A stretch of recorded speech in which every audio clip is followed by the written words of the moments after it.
Meus queridos irmãos e irmãs, há algum tempo recebi uma carta que apresenta o assunto de meu discurso. A pessoa que a escreveu estava pensando na possibilidade de casar-se no templo com um homem cuja companheira eterna havia falecido. Ela seria a segunda esposa. Ela me perguntou se poderia ter sua própria casa na próxima vida ou teria de morar com seu marido e a primeira esposa dele. Disse simplesmente que ela deveria confiar no Senhor. Falarei de uma experiência contada por uma pessoa estimada. Ele permitiu que eu a compartilhasse. Depois da morte da amada esposa e a mãe de seus filhos, um pai casou-se novamente. Alguns filhos já crescidos eram contrários ao segundo casamento e procuraram o conselho de um parente que era um respeitado líder da igreja. Depois de ouvir as suas considerações, que se concentravam nas condições e nos relacionamentos no mundo espiritual, ou nos reinos de glória que seguiriam o juízo final, esse líder disse: "Vocês estão preocupados com as coisas erradas. Vocês deveriam estar preocupados se vão conseguir chegar a esses lugares. Concentrem-se nisso. Se chegarem até lá, tudo será muito mais maravilhoso do que vocês imaginam." Que ensinamento reconfortante. Confia no Senhor. Pelas cartas que já recebi, sei que outras pessoas também estão preocupadas com assuntos relativos ao mundo espiritual, onde vamos habitar depois de morrermos e antes de ressurgirmos. Algumas pessoas acham que no mundo espiritual vamos continuar a ter muitas das circunstâncias temporais e dos problemas que enfrentamos nesta vida mortal. O que de fato sabemos sobre as circunstâncias do mundo espiritual? Acredito que um artigo de um professor da BYU sobre esse assunto está certo. Ele escreveu: "Quando nos perguntamos o que aprendemos sobre o mundo espiritual nas obras padrão, a resposta é não tanto quanto pensamos." Certamente sabemos pelas Escrituras que depois que nosso corpo morrer, continuaremos a viver como espíritos no mundo espiritual. As Escrituras também ensinam que esse mundo espiritual é dividido entre os que foram íntegros ou justos durante a vida e aqueles que foram maus. Elas descrevem também como alguns espíritos ensinam o Evangelho àqueles que foram maus ou rebeldes. E o mais importante é que a revelação moderna ensina que a obra de salvação continua no mundo espiritual e, embora sejamos alertados a não deixar o arrependimento para depois da mortalidade, aprendemos que é possível que algum arrependimento aconteça lá.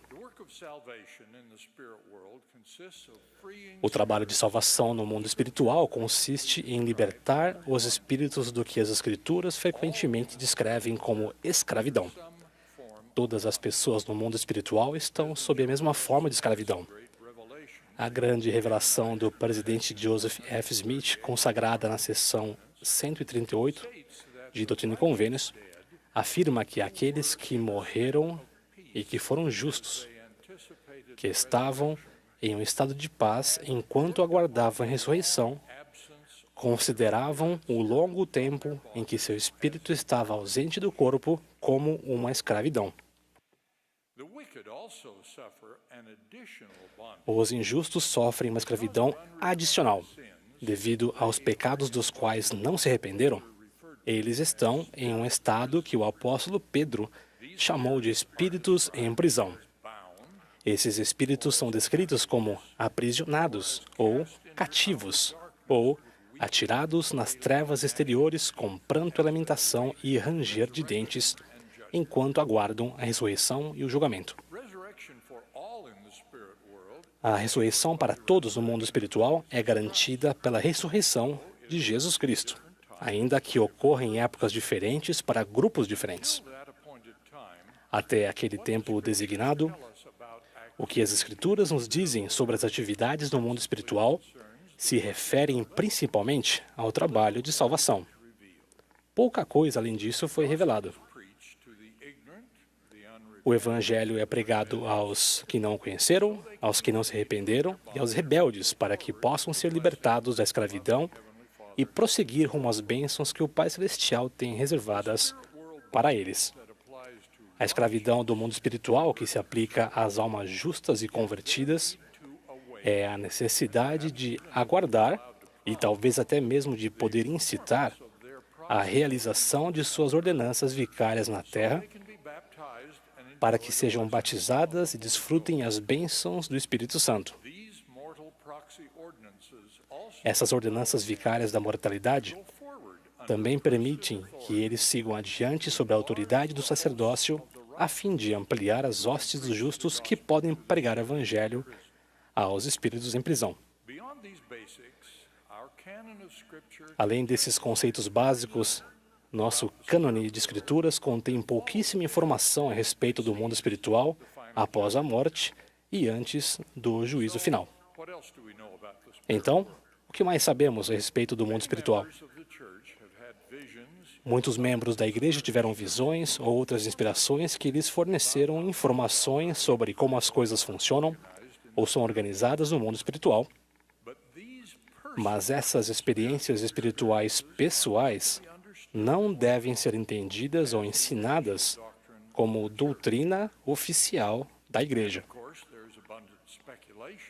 E certamente há muitas especulações feitas por membros e outras pessoas em materiais publicados como livros sobre experiências de quase morte.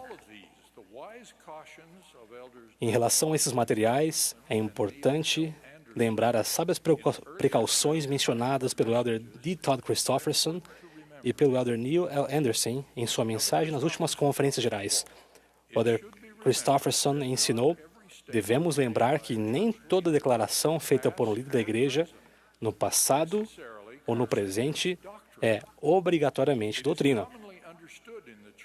É consenso na igreja que uma declaração feita por um líder em uma única ocasião representa geralmente uma opinião pessoal, embora bem ponderada, sem a intenção de que se torne oficial ou válida para toda a igreja. Na conferência seguinte, o Elder Anderson ensinou este princípio. A doutrina é ensinada por todos os 15 membros da primeira presidência e do quórum dos 12 apóstolos. Não está oculta num obscuro parágrafo de um discurso. A proclamação sobre a família, assinada pelos 15 profetas, videntes e reveladores, ilustra muito bem esse princípio. Além de algo tão formal quanto a proclamação da família, os ensinamentos proféticos dos presidentes da igreja, confirmados por outros profetas e apóstolos, também são um exemplo disso. No que diz respeito às circunstâncias do mundo espiritual, o profeta Joseph Smith deu 2 ensinamentos pouco antes do fim de seu ministério, que são frequentemente ensinados por seus sucessores. Um deles foi no sermão de King Follett, no qual ensinou que os membros da família que tenham sido dignos estarão juntos no mundo dos espíritos. O outro foi dado em um funeral em seu último ano de vida. Ele disse: o espírito dos justos é exaltado para uma obra maior e mais gloriosa no mundo espiritual. Eles não estão longe de nós e conhecem e compreendem nossos pensamentos, sentimentos e movimentos, e muitas vezes sofrem com isso. Então, o que dizer de perguntas como aquela que mencionei anteriormente sobre onde os espíritos vivem? Se essa pergunta lhes parecer estranha ou comum, pensem nas diversas dúvidas que vocês têm, ou mesmo naquelas que vocês foram tentados responder com base em algo que ouviram de outra pessoa em algum momento no passado. Para todas as perguntas sobre o mundo espiritual, sugiro 2 respostas. Primeira, lembre-se de que Deus ama seus filhos e certamente fará o que for melhor para cada um de nós. Segunda, lembre-se desse conhecido ensinamento bíblico que me ajudou em inúmeras perguntas para as quais eu não tinha respostas. Confia no Senhor de todo o teu coração e não te estribes no teu próprio entendimento. Reconhece-o em todos os teus caminhos e Ele endireitará as tuas veredas. De modo semelhante, Nefe concluiu seu grandioso salmo com estas palavras: Ó Senhor, confiei em Ti e em Ti confiarei sempre. Não porei minha confiança no braço da carne. Todos nós podemos nos perguntar reservadamente sobre as circunstâncias do mundo espiritual ou até debater essas e outras questões não respondidas em família e em outros ambientes privados. Mas não devemos ensinar ou usar como doutrina oficial o que não atende aos padrões da doutrina oficial. Fazer isso não promove o trabalho do Senhor e pode até desencorajar as pessoas a buscarem seu próprio consolo ou edificação por meio da revelação pessoal que o plano do Senhor oferece a cada um de nós. A dependência excessiva dos ensinamentos pessoais ou das especulações pode até impedir de nos concentrarmos no aprendizado e no esforço que vão aprofundar nossa compreensão e que nos ajudarão a seguir adiante no caminho do convênio. Confiar no Senhor é um ensinamento conhecido e verdadeiro em a Igreja de Jesus Cristo dos Santos dos Últimos Dias. Esse foi o ensinamento de Joseph Smith quando os primeiros santos sofreram graves perseguições e tiveram obstáculos aparentemente intransponíveis. Esse ainda é o melhor princípio que podemos aplicar quando nossos esforços para aprender ou nossas tentativas de encontrar consolo enfrentarem com obstáculos assuntos ainda não revelados ou não adotados como doutrina oficial da Igreja.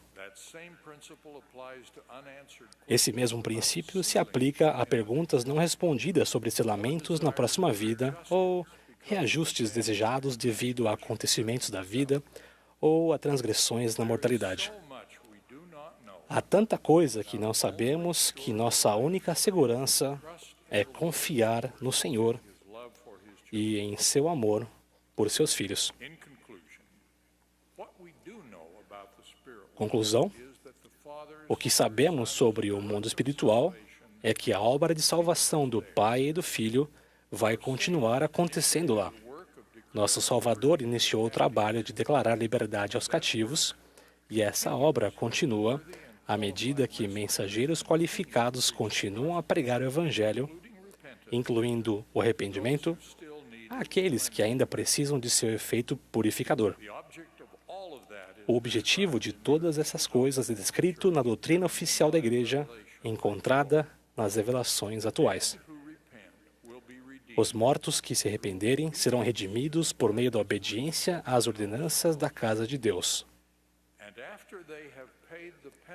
E depois de terem cumprido a pena por suas transgressões e de serem purificados, receberão uma recompensa de acordo com suas obras, porque são herdeiros da salvação.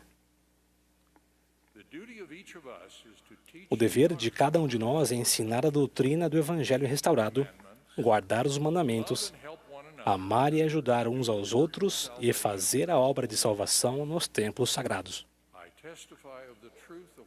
Testifico que o que disse aqui é verdade e testifico das verdades que foram e serão ensinadas nesta conferência. Tudo isso é possível por causa da expiação de Jesus Cristo. Como sabemos pela revelação moderna, Ele glorifica o Pai e salva todas as obras de suas mãos. Em nome de Jesus Cristo. Amém.